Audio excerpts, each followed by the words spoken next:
43 people were seated around pushed-together tables at my in-laws' house on a Thursday evening in December when my husband stood up, set down his fork, and said, "Before we cut the pie, I need to share something with everyone."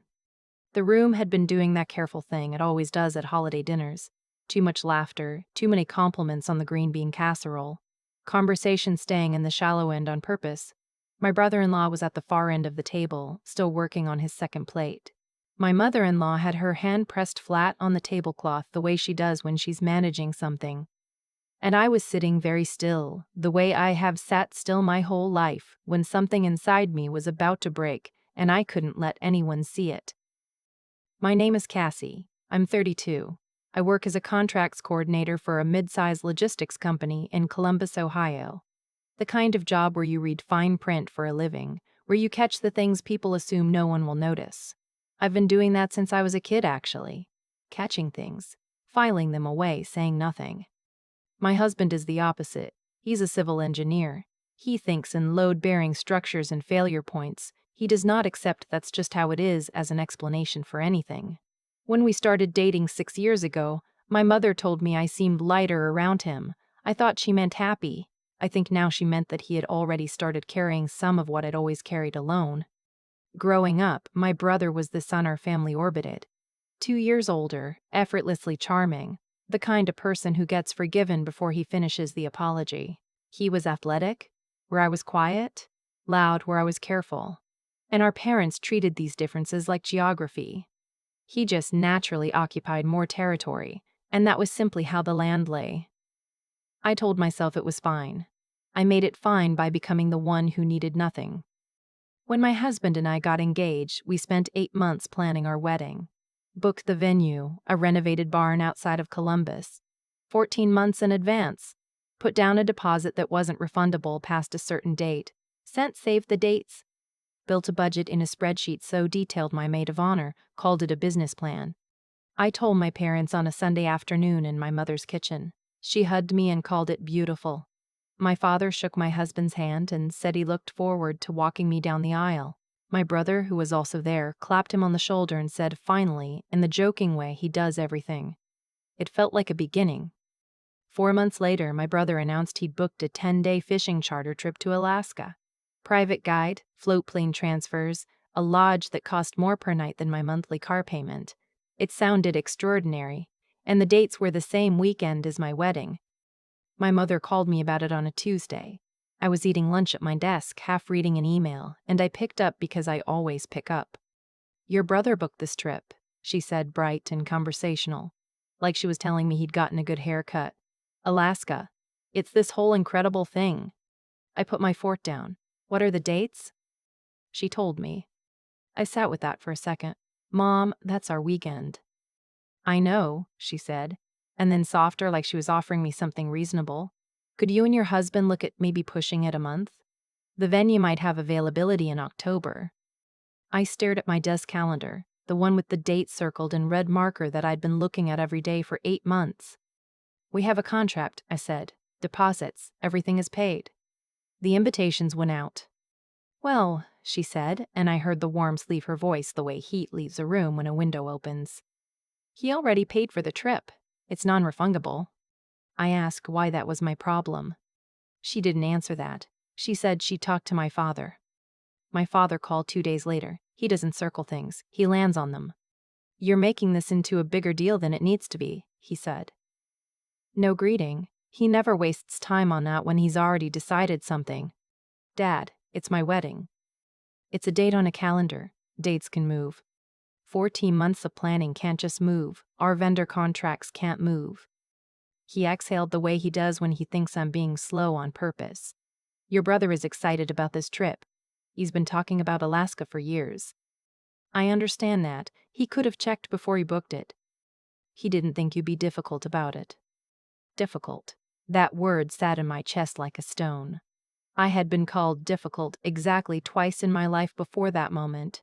Both times when I had refused to quietly absorb something that hurt me. "I'm not moving the wedding," I said. My father was quiet for a moment. That specific quiet of his, where I could always feel him choosing the sharpest available tool. "Fine," he said at last. But don't be surprised when your brother isn't the only one who can't make it." He hung up. I sat at my kitchen table for a long time afterward, not moving, the way you sit when something breaks inside you and you have to wait for the dust to settle before you can see the shape of the damage.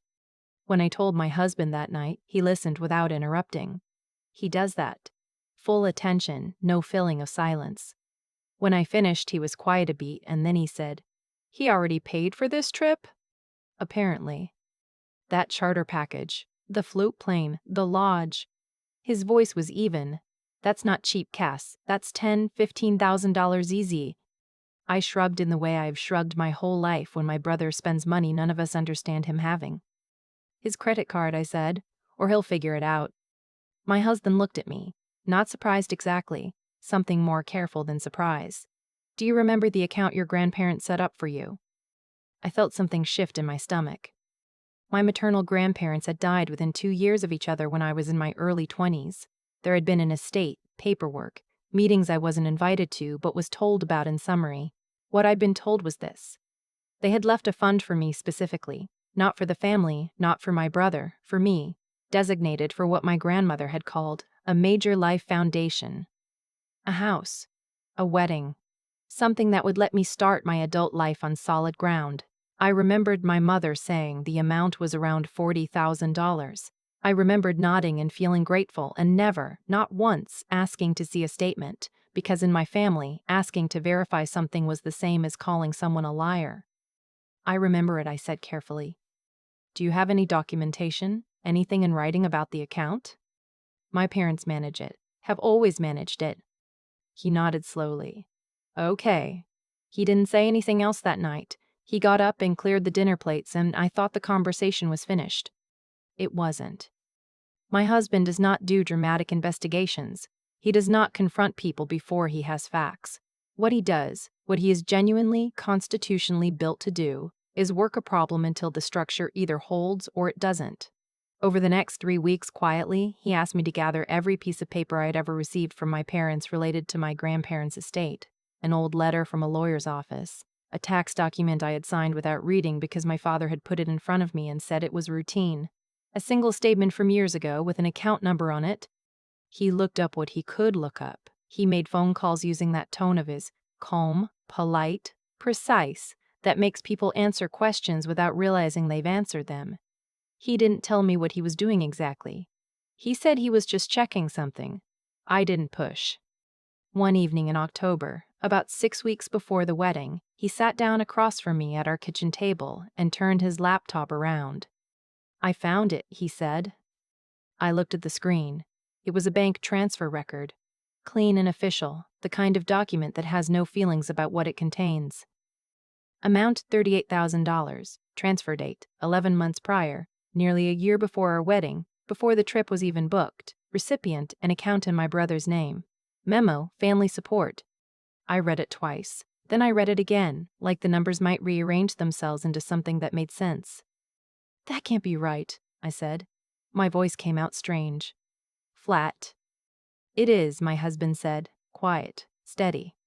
That was my money." I heard myself say it and it still didn't feel real. My grandparents left that for me. The account was structured as a designated beneficiary fund. Your name was on it. He turned the laptop back toward him. "It was transferred out under a power of attorney your father holds. There's no loan agreement, no repayment terms, nothing." The kitchen felt like it was the wrong temperature. I thought about my grandmother's handwriting on birthday cards. I thought about how she used to say, quietly, separately from my parents, "You're the careful one, Cassie. Make sure someone's watching out for you." "He used it?" I said. My husband's eyes didn't leave mine. "Your parents authorized the transfer to your brother." I should have screamed. I should have driven to their house that night. Instead, I sat very still the way I always have, and pressed my hands flat on the table and breathed. "There's more," my husband said. He showed me a text thread, not stolen, not hacked. My brother had texted our shared family group chat, then deleted his messages afterward. My husband had screenshotted them the week they were sent, months ago, because something had felt off to him even then, and he was the kind of person who screenshots things that feel off. In the messages, my brother had written to my parents, "Just pull from Cassie's fund. She never checks that stuff anyway. She'll probably just postpone the wedding if you push her enough. I read that sentence 4 times. She never checks. She'll probably just postpone. He knew. He had known it was mine, had named it specifically, and had suggested they use it as a resource for himself because he had correctly calculated that I would not notice or would not fight back if I did. The next day I asked my brother to meet me, not at our parents' house, a coffee shop in Dublin, halfway between us, public enough that neither of us could perform too much. He arrived in sunglasses, in a good mood, the way he always does, like life is a series of rooms he walks into already comfortable. "What's going on?" he asked, stirring his coffee before it had even cooled. I didn't soften it. I am done with soft. "Did you tell Mom and Dad to take money from my grandparents' fund to pay for your Alaska trip?" He stopped stirring. "Wow," he said. The same way people say wow when they want to reframe the conversation as an overreaction. "Where is this coming from?" "A bank transfer document," I said, "and a text message." Something moved across his face. He covered it fast, but I saw it. That fund was a family asset. It wasn't like it had your name on a jar. "It had my name on the account," I said. "My grandparents designated it for me specifically." He leaned back. "Look, I needed it. I was going through a rough patch financially, and the opportunity came up and it made sense at the time. It's not like you were using it. It was for my wedding." He spread his hands, patient and irritated in equal measure, the way he's been talking to me since we were children. "Cass, you have a job. Your husband has a job. You're fine. I wasn't fine. It's not that complicated." "You told him to take it," I said. "You said I wouldn't notice." He picked up his coffee. "I said you would make a big thing out of it." There it was, not a denial, just a reframe. "Are you still going to Alaska?" I asked. He looked at me for a moment. "The trip's already paid." "With my money." "With family money," he said, firm now, the charm thinning at the edges. "And if you're going to blow everything up over this, I can't stop you. But don't expect Mom and Dad to just take your side." I looked at him across the small table, this person I had grown up making myself smaller to accommodate, and I felt something go quiet in me that had been loud for a long time. "Enjoy your trip," I said. I left my coffee unfinished and walked out into the gray November air and felt, strangely, completely calm. The kind of calm that comes not from things being okay, but from finally understanding what you're dealing with. That was when my husband and I made our plan. We consulted an estate attorney, the kind who specializes in beneficiary disputes and elder financial matters. She was direct and thorough and did not soften what she told us. A designated beneficiary fund with a named recipient has specific legal protections. A power of attorney used to transfer those funds without the beneficiary's knowledge or consent, with no documented loan agreement, for the benefit of a third party. That was territory the court system had opinions about. She used the word misappropriation. She said the paper trail we had was strong. My husband did not look satisfied when she said this. He looked like a person checking a load calculation, making sure the structure would hold. We drafted a demand letter. We didn't send it immediately. We let the wedding come first. My brother went to Alaska. My parents did not come to the wedding. They told me, 5 days before, through a phone call from my mother, that I let go to voicemail and listened to standing in my kitchen in my pajamas. Her voice was wounded and bewildered, as if she were the one who had been wronged. "We just don't think we can celebrate something when there's so much tension, sweetheart. Maybe this is a lesson in understanding that family decisions are complicated." My father did not call. He had apparently said what he needed to say. I did not beg. I did not call back to negotiate. I sent a single text that said, "I understand. I hope you have a good weekend." And then I went to my wedding. It was a Saturday in September. The barn was draped in warm lights and late-season flowers, dahlias and dried wheat, the kind of arrangements that look like they came out of the ground that way. 81 people were seated on wooden chairs with white cushions, spilling out onto the grass in the late afternoon sun. My husband stood at the end of the aisle with the kind of expression I would never be able to explain to someone who hadn't seen it, not performance, just presence. Like he had been standing there all his life and was glad the walk was finally over. My father's brother walked me down the aisle. He had offered quietly 2 days before, without making it about anything. He just said, "I'd be honored if you want company." I did want company. The ceremony was everything I had planned it to be. Honest vows, the right music, the long exhale of something you've worked toward finally arriving. The barn smelled like pine and candles and someone's good perfume. I did not look for empty chairs. At the reception, people were kind, the way people are when they know something is complicated and they're choosing to give you the good version of the evening. The toasts were warm. The food was right.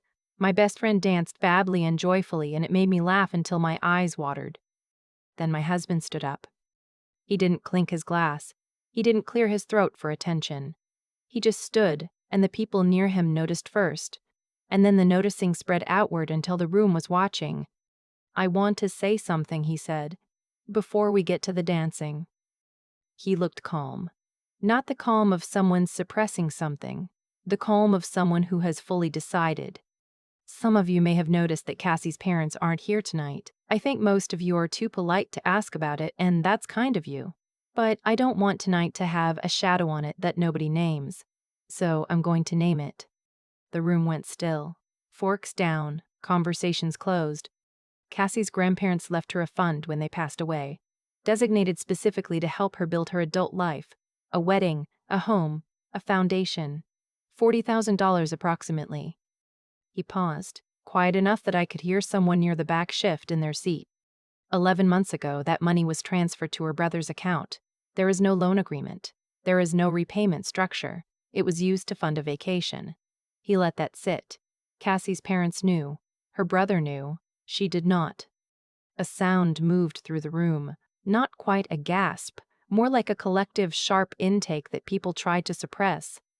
When Cassie refused to move the wedding to accommodate her brother's trip, the trip her money had paid for, her parents decided not to attend. They called it a lesson in family and humility. He looked at me then, and his voice dropped just slightly, not to exclude the room, but because what he said next was for me first. What it actually was a punishment for her refusing to pretend she hadn't been robbed. My throat tightened. I had not cried yet. I had not cried when my mother left the voicemail. I had not cried when I listened to it alone in my kitchen. I had not cried getting ready that morning, or walking down the aisle, or saying my vows. I'd been waiting, without knowing it, for something I couldn't name. She didn't beg them to come, my husband said. She didn't plead. She just kept planning the wedding and showing up and doing the right thing. That's who she has always been. He raised his glass. I'm the luckiest person in this room. The tears came then. Fast and hot, the way things feel when you've been holding them for a long time and someone finally creates the space to set them down. I wiped them with the back of my hand, a little annoyed at myself. And then I laughed at being annoyed at myself, and my best friend reached over and squeezed my arm so hard I felt it for a week. The dancing started. The evening kept moving, and whatever shadow had been hovering over the night burned off the way morning fog burns off when the sun gets high enough. The demand letter went out the following Monday. Our attorney sent it. It was precise and documented, and it did not editorialize. It simply stated what had happened, what we could prove, and what we were requesting. My mother called 3 times in the next week. Her voicemail started wounded and escalated to righteous. How could I do this to the family? How could I let my husband drag private matters into public? Did I understand what I was putting my father through? My brother sent a long text accusing me of being vindictive and calculated and completely rewriting the history of our relationship. He said I had always had everything I needed and he had always struggled, and I wouldn't understand that because things came easily to me. I read that one twice. This claim that things had come easily to me, and I felt something that wasn't quite anger and wasn't quite sadness. It was the specific feeling of seeing something clearly after a long time of looking at it through glass. My father called once. His message was 43 seconds long. He said I had embarrassed the family. He said I had chosen my husband over my own blood. He said he hoped I understood the consequences of the choice I was making. I listened to it twice, and then I saved it to a folder, and then I did not listen to it again. The process took about 4 months. There were back and forths through attorneys. There were accusations dressed as explanations. There was a period when my mother stopped calling, and I felt the silence of it the way you feel an old injury flaring in cold weather. Not sharp, just present, just there. The restitution agreement was reached in February. Not the full amount, but a structured repayment plan with legal teeth, documented and signed. Our attorney made sure the account was retitled so that no power of attorney could touch it again. I did not feel victorious when it was done. I felt the way you feel at the end of a very long day, emptied out and quiet and glad it was over. I have not had a real conversation with my brother since the coffee shop. I have not been to my parents' house. I respond to group texts when there is something concrete that requires a response. I do not perform closeness. I do not furrill ploseness. I do not feel. This is new for me. My whole life I performed closeness on command, and I was very good at it, and it cost me more than I knew how to calculate at the time. What I know now is something I probably should have learned earlier, except that some things you cannot learn from being told. You have to learn them from the experience of finally refusing to pretend. My grandmother used to call me the careful one. She meant it as a compliment. She meant that I paid attention, that I held things gently, that I could be trusted with things that mattered. What I understand now is that she was also telling me something else. She was telling me to apply that same carefulness to myself, to look at things directly, to not let the effort of keeping peace become a reason to accept things that were not actually peaceful. On our wedding night, after everyone had left and my husband and I were sitting on the hotel bed with our shoes off and the remains of a room service order on the desk, he said something I've thought about since. "You've been apologizing for yourself for so long," he said, "that you forgot you had a case." He wasn't being dramatic. He was being precise, the way he always is. It was a structural observation, a load-bearing truth. I had a case. I had documents and a timeline and a clear line from a wrong that was done to me to a consequence I was entitled to pursue. But more than that, I had a life that was mine, a wedding that was mine, a day that no one got to take from me, no matter how many chairs sat empty in the front row. My uncle danced with me at the reception. He stepped on my foot twice and apologized both times with the same horrified expression, and I laughed both times until my ribs hurt. My best friend's toast made half the room cry and the other half laugh, sometimes both at once. My husband and I had our first dance to a song we'd argued about cheerfully for 6 months and finally agreed on at 11:30 on a Tuesday night, laughing over a shared laptop in bed. Those are the things I remember first when I think about that day. The warmth of the lights, the smell of the flowers, the way the barn looked when I first walked in and saw what 8 months of planning had built. The empty chairs are in the memory too. I won't pretend they aren't. But they don't own it. Silence is only a punishment if you're waiting for it to end. The moment you stop waiting, it becomes something else entirely. It becomes space. It becomes room to breathe. It becomes the beginning of the kind of quiet you chose, which is a completely different thing from the kind that was always chosen for you. I'm still careful. I still pay attention. I still catch the things people assume no one will notice. The difference now is that I do something with what I find. There's a version of this story where I keep the peace, where I call my mother back, absorb her voicemail, and find a way to make her feel like the wronged party so that Christmas can happen without lawyers involved. I know that version intimately. I lived adjacent to it for 32 years. What I've learned, slowly and not gracefully, is that keeping the peace and having peace are not the same thing. One is a performance. The other is something you actually get to live in. My grandmother left me that money because she saw something in me she wanted to protect. She didn't leave it to the family. She left it to me, specifically, with a purpose attached. What happened to it afterward was a direct consequence of me never asking to see a statement, never treating my own inheritance as something I was allowed to look at directly. I don't say that to blame myself. I say it because the pattern was real and I was part of it. When you spend your whole life accepting summaries instead of receipts, you eventually get a very expensive lesson in why that matters. My husband saw the thing I couldn't see, not because he's smarter than me, but because he wasn't inside it. He wasn't trained to accept the family's version of events as the only available version. That's what intelligence actually looks like in practice. Not brilliance, just the willingness to look at a thing directly and ask whether it holds up. He looked, it didn't.